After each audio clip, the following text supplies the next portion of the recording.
আপনার ঘুরতে ঘুরতে বডির মধ্যে ঢুকবে।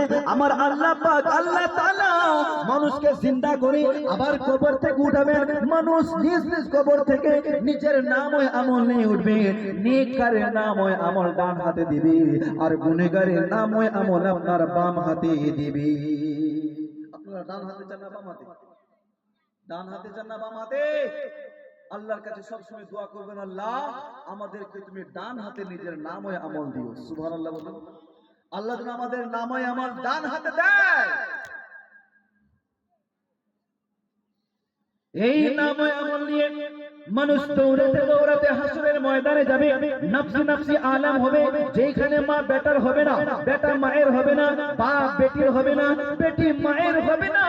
মানুষ একটা নেকির কারণে মানুষ ছুটাছুটি করবে। বাবা ওই হাসরের ময়দানে সবাই উলঙ্গ থাকবে, কারো শরীরে কাপড় থাকবে না।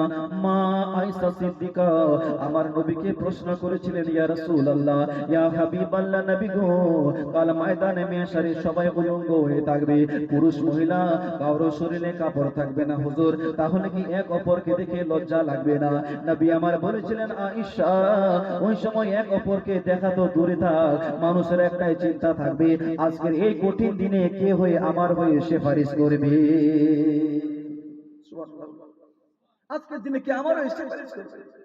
যেই জায়গাতে মা বেটার হবে না, বেটা মায়ের হবে না, কেউ কারো হবে না, মানুষ ছুটতে ছুটতে নিজের বাবার কাছে দেবেন, আব্বা আপনি তো দুনিয়াতে আমাকে বড্ড ভালোবাসিলেন, একটা নেকির কারণে আমি জান্নাতে যেতে পারি না, আব্বা আমাকে একটা নেকি দেন।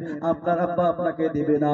মানুষ ছুটতে ছুটতে নিজের মায়ের কাছে বের, মা একটা নেকির কারণে আমি জান্নাত যেতে পারি না, মা গো তুমি তো আমাকে 10 মাস 10 দিন পেটে ধরেছো, এ মা 2 বছর আমাকে দুধ পান করিয়েছো, আজকের এই কঠিন দিনে একটা নেকির কারণে আমি জান্নাত যেতে পারি না। মুসলমান আপনার মাও আপনাকে তাড়িয়ে দিবে, একটা নেকি আপনাকে দিবে না।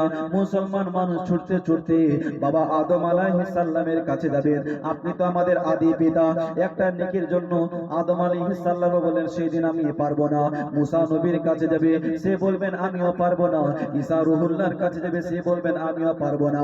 এ মুসলমান, আল্লাহর নবী দো জাহানের বাদশা মাকামে মাহমুদের সিজদায় পড়ে থাকবেন, হযরত ঈসা আলাইহিস সালাম আল্লাহর বান্দাদের ডেকে বলবেন, হে আল্লাহর বান্দারা এদিকে ওদিকে ঘোরাফেরা করে লাভ নাই, তোমরা আসল জায়গায় চলে যাও, নবী মুহাম্মদুর রাসূলুল্লাহর দরবারে চলে যাও, তোমাদের নবী দো জাহানের বাদশা তোমাদেরকে আজকে সুপারিশ করবে। জোরে বলো, নবী ছাড়া কেউ তোমাদের সুপারিশ করতে পারবে না।